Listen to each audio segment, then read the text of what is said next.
السلام عليكم ورحمة الله وبركاته. الحمد لله والصلاة والسلام على رسول الله أما بعد. அன்பார்ந்த இஸ்லாமிய சகோதர சகோதரிகளே, ஹஜ் பற்றிய அல் குர்ஆனிய சிந்தனைகள் தொடரின் 19வது வகுப்பிலே உங்கள் அனைவரையும் சந்திப்பதில் பெரும் மகிழ்ச்சி அடைகின்றோம். இன்றைய வகுப்பிலே நாங்கள் சூரா ஹஜ் 22வது அத்தியாயத்தின் 26வது வசனத்தை நாங்கள் பார்க்க இருக்கின்றோம். அதில் அல்லாஹ் சுப்ஹானஹு வ தஆலா சொல்கிறான்: وَإِذْ بَوَّأْنَا لِإِبْرَاهِيمَ مَكَانَ الْبَيْتِ أَلَّا تُشْرِكْ بِي شَيْئًا وَطَهِّرْ بَيْتِيَ لِلطَّائِفِينَ وَالْقَائِمِينَ وَالرُّكَّعِ السُّجُودِ. இந்த வசனத்தின் கருத்து, மேலும் இப்ராஹிம் அலைஹிஸ்ஸலாம் அவர்களுக்கு நாம் அந்த காபாவின் இடத்தை நாங்கள் தயார் செய்து கொடுத்த போது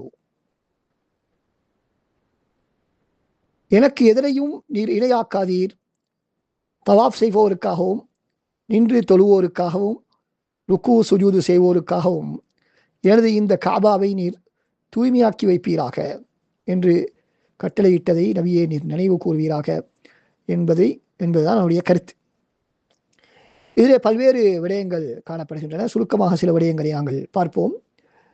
முதலாவதாக அல்லாஹ் தஆலா என்ன சொல்கிறான்? இப்ராஹிம் அலைஹிஸ்ஸலாம் அவர்களுக்கு காபாவின் இடத்தை நாங்கள் தயார் செய்து கொடுத்தோம், அதற்கான வழிகாட்டலை அவருக்கு வழங்கினோம் என்று சொல்கிறார்.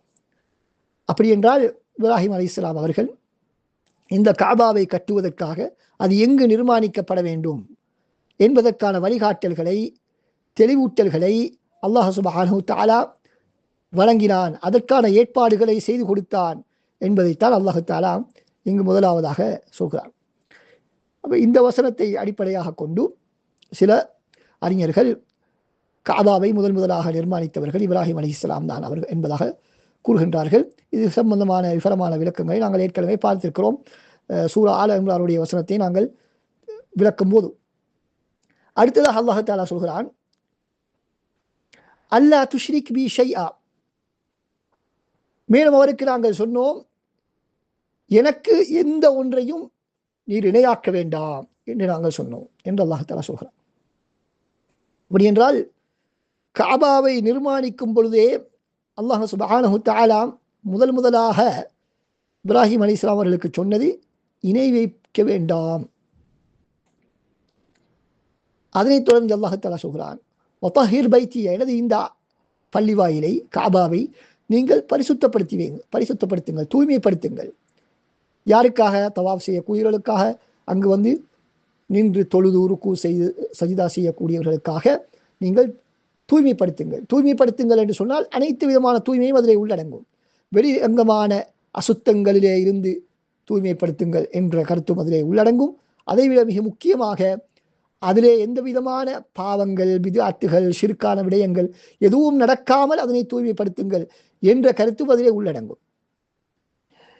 எனவே இங்கு நாங்கள் நன்றாக சிந்தித்து பார்த்தால் அல்லாஹ் சுப்ஹானஹு வ தஆலா இந்த காபாவை நிர்மாணிக்கக்கூடிய நேரத்திலே தௌஹீதுக்கு, ஏகத்துவத்துக்கு மிக அதிகமான ஒரு முக்கியத்துவத்தை கொடுத்து, அதனையும் நேரடியாக தௌஹீதை பற்றி அல்லாஹ் தஆலா சொல்லாமல் இணை வைப்பை அழித்து விடுங்கள், ஒழித்து விடுங்கள், இணை வைப்புக்கு ஒரு சிறிதும் இடம் கொடுக்க வேண்டாம் என்று அல்லாஹ் தஆலா சொல்வதன் மூலமாக அந்த ஏகத்துவத்தை அல்லாஹ் தஆலா வலியுறுத்துகின்றான்.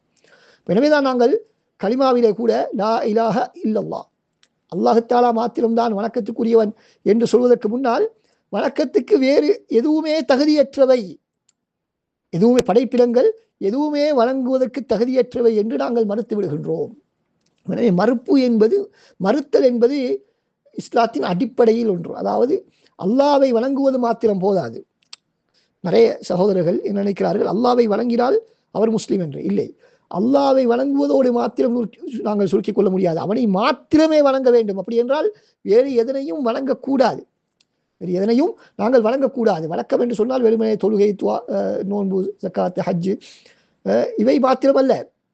வணக்கம் என்று சொன்னால் எங்களுடைய உயர்ந்த பட்ச பணிவை, அன்பை, அச்சத்தை வெளிப்படுத்துவதுதான் வணக்கம் என்பது. வணக்கம் என்பது வெறுமனே சுஜூது, ருக்கு, தொழுகை, நோன்பு, ஜக்காத்து, ஹஜ், குர்ஆன் ஓதுதல், திக்ர் செய்தல், துஆ செய்தல் அவைகள் மாத்திரமல்ல. ஒரு மனிதன் வெளிப்படுத்தக்கூடிய ஆக உயர்ந்தபட்ச பணிவு, உயர்ந்தபட்ச அன்பு, நேசம், அதே போல பயம், அச்சம், இவைகள் அனைத்துமே அந்த இபாதத்திலே உள்ளடங்கக்கூடியது, வணக்கத்திலே உள்ளடங்கக்கூடியது. ஏனென்றால் நாங்கள் ஆக கூடுதலாக எங்களுடைய அன்பை வெளிப்படுத்த வேண்டியது, எங்களுடைய பயத்தை வெளிப்படுத்த வேண்டியது, எங்களுடைய பணிவை வெளிப்படுத்த வேண்டியது அல்லாஹ்வுக்கு மாத்திரம்தான். அந்த உயர்ந்தபட்ச பணிவையும் அந்த அன்பையும் அந்த பயத்தையும் நாங்கள் அல்லாஹ் அல்லாத ஒருவருக்கு நாங்கள் தெரிவித்து விட்டால், கொடுத்து விட்டால் அவரை நாங்கள் வழங்கிவிட்டோம். அவருக்காக தொழ வேண்டும் என்ற அவசியம் இல்லை, அவரை சஜிதா செய்ய வேண்டும் என்ற அவசியம் இல்லை, அவரிடத்திலே துஆ கேட்க வேண்டும் என்ற அவசியம் இல்லை. உள்ளத்திலே அந்த இடம் வந்துவிட்டால், அல்லது எங்களுடைய செயற்பாடுகள் ஒருவரை அந்த அளவுக்கு உயர்ந்த அந்தஸ்திலே கொண்டு போய் வைத்து விட்டால் அங்கு இதை வைப்பு ஏற்பட்டு விடுகிறது. இதை நிறைய சகோதரர்கள் புரிந்து கொள்ள வேண்டும். அதனால்தான் நாங்கள் அவருக்காக தொழுகிறோமா என்று நாங்கள் துஆ சொல்கிறார்கள். அவரை நாங்கள் வணங்கவில்லையே, எந்த வணக்கத்தையும் அவருக்கு நாங்கள் செய்யவில்லையே என்று அவர்கள் வெளிரங்கமான வணக்கத்தை குறிப்பிட்டு கேட்கிறார்கள். இல்லை, வணக்கம் என்பது நாங்கள் வணக்கமாக புரிந்து கொண்டிருக்கக்கூடிய மேலோட்டமான விடயங்கள் மாத்திரமல்ல. நான் சொன்னது போல இந்த வரைவிலக்கணத்துக்கு உட்பட்ட அனைத்துமே அந்த வணக்கத்தில் வந்துவிடும்.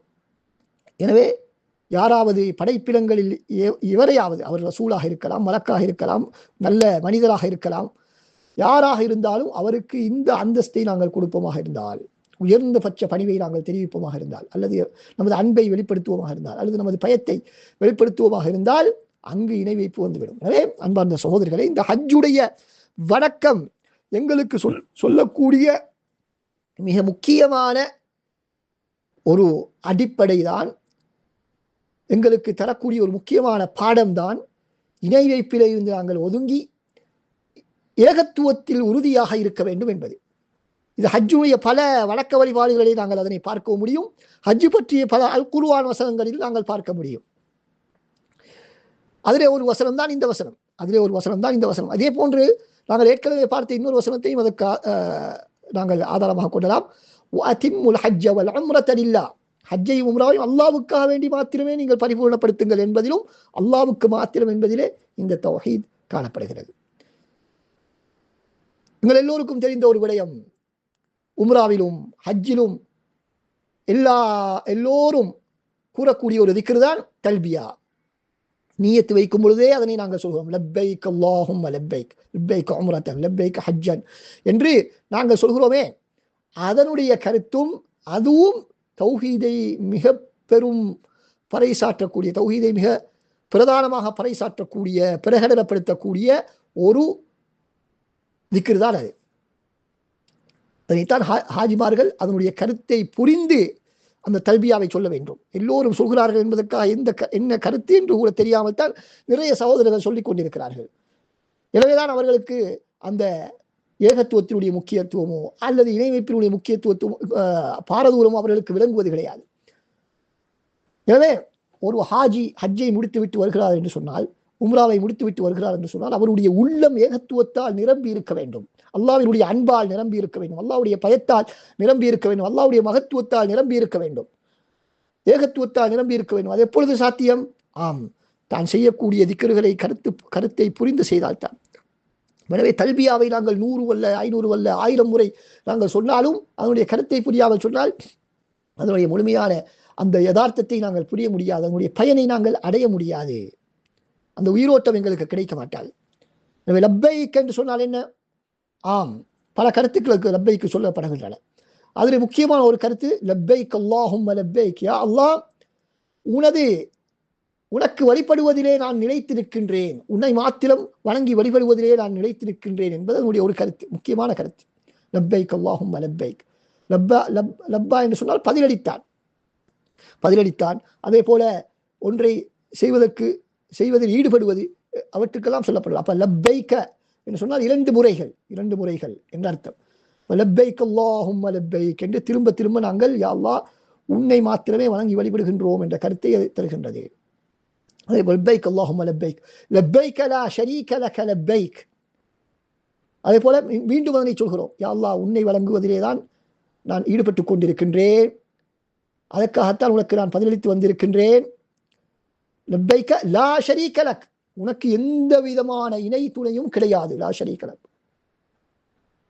இன்னல் ஹம்த வன் நிஅமத லகல் முல்க், அனைத்து புகழும் அனைத்து அருட்கொடைகளுக்கும் நீதான் சொந்தமானவன். அனைத்து புகழ்களுக்கும் அனைத்து அருட்கொடைகளுக்கும் நீதான் சொந்தமானவன். என்னிடத்தில் இருக்கக்கூடிய அனைத்து அருட்கொடைகளும் உன்புறத்திலிருந்து எனக்கு கிடைத்ததுதான். அனைத்து புகழ்களுக்கும் பாராட்டுகளுக்கும் நீ மாத்திரம்தான் சொந்தமானவன். இன்னல் ஹம்த வன் நிஅமத லக வல் முல்க், ஆட்சி அதிகாரம் அனைத்தும் உனக்கு சொந்தமானவை.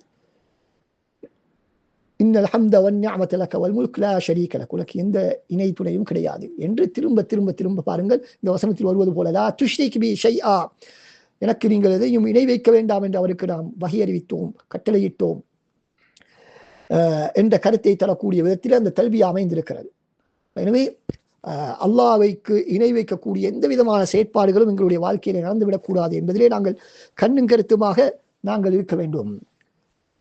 அந்த காலத்திலே அரபிகள் எங்களுக்கு தெரியும், அவர்களும் இந்த தல்பியாவை சொன்னார்கள். அரபிகள், குறைஷிகள், அவர்களும் இந்த தல்பியாவை சொல்லக்கூடியவர்களாக இருந்தார்கள். ஆனால் அவர்கள் மேலதிகமாக ஒரு வாசகத்தை அதை இதனோடு சேர்த்து சொல்வார்கள். லப்பைக லா ஷரீக லக் இல்லா ஷரீகன் தம்லிகுஹு வமா மலக், நீ சொந்தமாக்கி கொண்ட ஒருவரை தவிர, இல்ல உன்னோடு இணையாக நீ ஆக்கிக்கொண்ட, உனக்கு இணையாக நீ ஆக்கிக்கொண்ட ஒரு இணையை தவிர என்பதை, அல்லாஹ்வோடு இணை இருக்கின்றது என்பதை சேர்த்து சொல்வார்கள். இல்லா ஷரீகன் தம்லிகுஹு வமா மலக் என்ற ஒரு வார்த்தையை மேலதிகமாக அல்லாஹ்வுக்கு இணை உண்டு என்ற கருத்தை தரக்கூடிய அந்த வார்த்தையை சேர்த்து அவர்கள் சொல்லுவார்கள். அதனால்தான் இஸ்லாம் அதனை மாற்றி அந்த வார்த்தையை நீக்கிவிட்டு இஸ்லாமிய தல்பியாவை எங்களுக்கு சொல்லி தந்திருக்கிறது. இதிலிருந்து நாங்கள் பல முரண்பாடுகளை, அதாவது குறைஷிகளுக்கு, அதாவது முஷ்ரிக்கீங்களுடைய அந்த ஹஜ் முறையில இருந்து பல முரண்பாடுகள், பல வேற்றுமைகளை இஸ்லாமிய ஹஜ் முறையிலே இஸ்லாம் எங்களுக்கு அறிமுகப்படுத்தி இருப்பதை நாங்கள் பார்க்கின்றோம். அதிலே ஒன்றுதான் முக்கியமாக, குறைஷிகள் அரஃபாவுக்கு வரமாட்டார்கள், ஆனால் நாங்கள் அரஃபாவுக்கு செல்ல வேண்டும். அதே நேரத்தில் அவர்கள் முஸ்தலிஃபாவிலே சூரியன் உதித்ததற்கு பின்னால் தான் அவர்கள் முஸ்தலிஃபாவிலிருந்து வெளியேறுவார்கள். ஆனால் ரசூல் ஸல்லல்லாஹு அலைஹி வஸல்லம் அவர்கள் அதற்கு முன்னாலே வெளியேறிவிட்டார்கள். அது அடுத்ததாக முக்கியமான அவர்களுக்கு செய்த மாற்றங்களில் ஒன்றுதான் இது. அதே போல இன்னும் எங்களுக்கு தெரியும், அவர்கள் நிர்வாணமாக வலம் வரக்கூடியவர்களாக இருந்தார்கள். அதனையும் ரசூல் ஸல்லல்லாஹு அலைஹி வஸல்லம் அவர்கள் மாற்றினார்கள். இணை வைக்கக்கூடியவர்கள் காபாவை வலம் வந்தார்கள், அதனையும் ரசூல் ஸல்லல்லாஹு அலைஹி வஸல்லம் அவர்கள் மாற்றினார்கள். இப்படி பல விடயங்களில் மாற்றம் செய்யப்பட்டு தான் எங்களுடைய ஹஜ் தரப்பட்டிருக்கின்றது. அந்த சகோதரர்களே, ஹஜ்ஜுடைய வழக்கங்களில் இன்னும் பல சந்தர்ப்பங்களில் நாங்கள் இந்த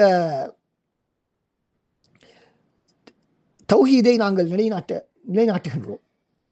அதனை நாங்கள் செய்யக்கூடிய நேரத்திலே, அந்த வழக்கங்களை செய்யக்கூடிய நேரத்திலே நாங்கள்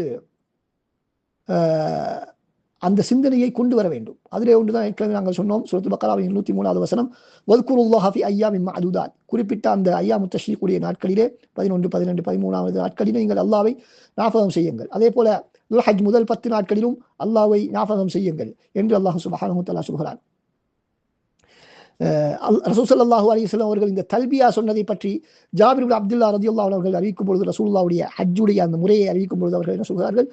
இந்த தல்பியா சொன்னதை பற்றி சொல்லும்பொழுது ஃபஅஹல்ல பித்தௌஹீத், தௌஹீதை கொண்டு அவர்கள் உம்ராவை ஆரம்பித்தார்கள் என்று சொல்கிறார்கள். முஸ்லிமிலே இந்த ஹதீஸ் பதிவு செய்யப்படுகிறது. எனவே அமலிலே, ஹஜ்ஜு உம்ராவுடைய அமலிலே நுழையும் பொழுதே நாங்கள் தௌஹீதை கொண்டுதான் நாங்கள் நுழைகின்றோம் என்பதை இதன் மூலமாக நாங்கள் புரிந்து கொள்ள வேண்டும்.